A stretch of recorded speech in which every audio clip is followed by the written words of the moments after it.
बिस्मिल्लाहिर्रहमानिर्रहीम। अस्सलाम वालेकुम। मैं हूं गुलफाम चौधरी। आप देख रहे हैं मेरा फेसबुक पेज और यूट्यूब चैनल। पाकिस्तान की सियासत में अहम तरीन डिवेलपमेंट हो रही हैं और मुसलसल डिवेलपमेंट्स मुतवक्के हैं। यकीनी तौर पर जो पाकिस्तान के हालात हैं वो यकसर बदलने जा रहे हैं और बड़ी बड़ी तब्दीलियाँ मुतवक्के हैं। इस हवाले से हमारे साथ मौजूद हैं सिद्दीक जान साहब। उनसे जानते हैं क्या डिवेलपमेंट हुई हैं, पहले उनकी बात सुनते हैं फिर उस पर बात करते हैं। आज का दिन खासा अहम है क्योंकि आज इमरान खान साहब से उनकी पॉलिटिकल जो लीडरशिप है उनकी मुलाकात का दिन है। और जो अडयाला के लिए लिस्ट भेजी गई है उसमें सुहेल आफरीदी साहब और मीना खान आफरीदी, इन दोनों का नाम शामिल है। और 6 जो नाम है वो अडयाला जेल की इंतज़ामिया को भिजवाए गए हैं। और आज ही जो है वो आप जानते हैं कि कौमी असम्बली का इजलास भी चल रहा है, संडे का इजलास भी चल रहा है। उधर भी एहतजाज भी होगा, बात भी होगी।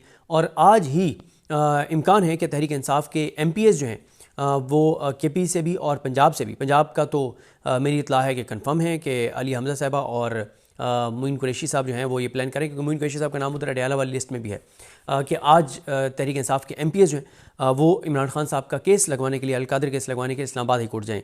और आज ही मौलाना फजल रहमान साहब की तहरीक तहफ़्फ़ुज़ यानी पाकिस्तान की क़यादत के पास जाके मुलाकात मुमकिन है।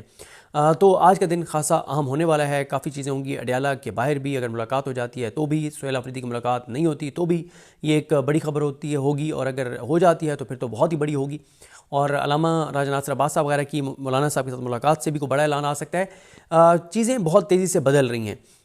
इमरान खान साहब ने अपनी जो टीम में तब्दीली की तो उसका इमरान खान साहब को बहुत फ़ायदा हो रहा है। और पहला छक्का मारा है इन तीनों ने, अल्लामा राजा नासिर अब्बास साहब ने, महमूद खान चकज़ई साहब ने और सुहेल आफरीदी साहब ने, कि उन्होंने बड़े ज़बरदस्त तरीके से मौलाना फजल रहमान साहब से जो बातचीत की है, मुलाकातें की हैं। तो मौलाना फजल रहमान साहब जो हैं वो और तहरीक तहफ़्फ़ुज़ यानी पाकिस्तान बहुत करीब आ गए हैं। कल रात को एक बहुत अहम मुलाकात हुई है और उस मुलाकात के बाद मौलाना साहब ने जो गुफ्तगू सहाफ़ियों से, हमारे दोस्तों से की हैं, उसमें रिजवान गलज़ई साहब, असद चौधरी साहब, फैज़ान अशरफ साहब, फैसल अब्बास खर साहब और बाकी हमारे जो अता साहब और बहुत से हमारे दोस्त डिजिटल मीडिया के, और वसीम मलिक और ये सब मौजूद थे। फ़हीम अख्तर मलिक का नाम कैसे हम मिस कर सकते हैं, और फ़हीम अख्तर मलिक साहब की तो ख़बर पे मैंने बात भी करनी है। तो इन सब से जो मौलाना साहब ने गुफ्तगू की वो भी मैं आपके सामने रखूँगा। और उसके बाद फिर मैं आपको बताऊंगा कि मेरी इसके ऊपर क्या असेसमेंट है।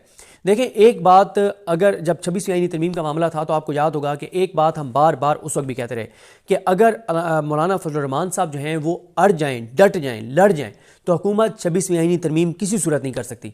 और उसके बाद जो हमेशा हमारी ये बात ऑन रिकॉर्ड है, हमेशा मैंने ये बात की है कि स्टेट पावर अगर किसी के पास तहरीक इंसाफ के बाद है तो वो मौलाना फजल रहमान साहब हैं।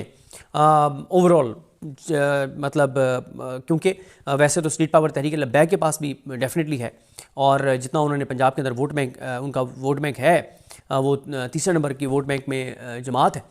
तो इसमें कोई शक नहीं है। लेकिन मौलाना फजल रहमान साहब की स्टेट पावर और तहरीक लब्बैक की और तहरीक इंसाफ की स्टेट पावर में फ़र्क क्या है?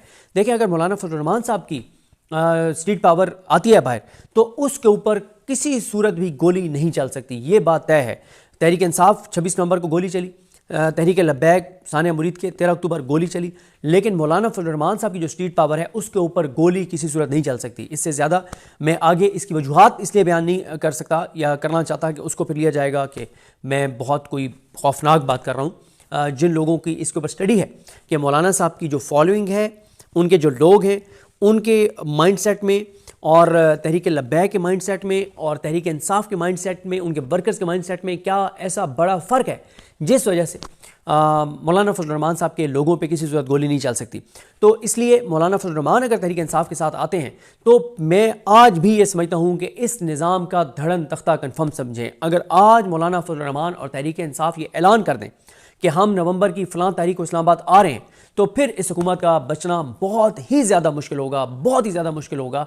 अब मौलाना साहब जो हैं उन्होंने कल जो सहाफ़ियों से गुफ्तगू की उसमें उन्होंने एक तो जो हमारी इस वक्त हुकूमत है, जो हमारे इदारे हैं, उनकी उन्होंने जो अफगान पॉलिसी है उसको बहुत क्रिटिसाइज़ किया है। और उन्होंने देखें, इस वक्त ना कुछ चीज़ें ऐसी हैं, जैसे कल मैं आपको बता भी दूँ कि कल बहावल विक्टोरिया हॉस्पिटल और कायद आज़म मेडिकल कॉलेज से स्टूडेंट्स को अरेस्ट किया गया है। और ये बहुत बहुत मतलब ये एक तकलीफ़ दे है कि जिस तरह से जो डॉक्टर्स हैं और जो मेडिकल स्टूडेंट्स हैं उनको जिस तरह से जो है वो अरेस्ट किया गया भावलपुर से, और अभी तक उनका कोई पता, जब तक मैं ये वीडियो रिकॉर्ड कर रहा हूँ तो उनका कोई पता नहीं है। मैं उनका नाम इसलिए लेना चाहता हूँ कि ऐसे इश्यूज़ को हमें जो है वो ज़रूर हाईलाइट करना चाहिए और उन लोगों के लिए आवाज़ भी उठानी चाहिए जिनको इस तरह से जो है वो उठा लिया जाता है। और उनको कहा यह गया है, अच्छा ये मुझे एक मैसेज है जिसमें मुझे ये कहा गया कि 4 नवंबर को 16 अफ़गानी डॉक्टर्स और चंद स्टूडेंट्स को बहावल विक्टोरिया अस्पताल बहावलपुर के हॉस्टल से सादा कपड़ों में मलबूस चंद अफराद गिरफ्तार करके अपने साथ ले गए और बताया गया कि वो पुलिस सिक्योरिटी ब्रांच बहावलपुर के मुलाजमीन जो उठाने वाले थे, उन्होंने कहा, उनके बारे में बताया गया कि वो पुलिस के स्पेशल ब्रांच जो है उसके मुलाजमीन हैं। और आगे बताया गया है कि जिन लोगों को उठाया गया है इन तमाम लोगों ने वजारत ख़ारजा को अपने वीज़े की मुद्दत में तोसी के लिए कई माह से दरखास्तें जमा करवा रखी हैं और मुतअद्दिद बार इस्लामाबाद के चक्कर लगाए, मगर उनको मुतल्लिका ऑफिस से कोई खातिर खा जवाब मौसूल नहीं हुआ। इनमें से चंद मेडिकल स्टूडेंट्स ऐसे हैं जिनकी MBBS की डिग्रियाँ चंद महीनों में मुकम्मल होने वाली हैं। हम अरबाब इख्तियार से इन डॉक्टर्स और स्टूडेंट्स की फौरी बाजियाबी का मुतालबा करते हैं और हुकूमत पाकिस्तान से मुतालबा करते हैं कि इनके वीज़े में फौरी तोसी की जाए ताकि वो अपनी तालीम और ट्रेनिंग जारी रख सकें। अब आप देखें ना, इसमें PGR भी हैं, सर्जिकल यूनिट 4 के doctor Shamsur Rahman, doctor Shamsuddin PGR, मतलब ये वार्ड्स जो चल रहे होते हैं वो PGRs चला रहे होते हैं या हाउस ऑफिसर्स चला रहे होते हैं।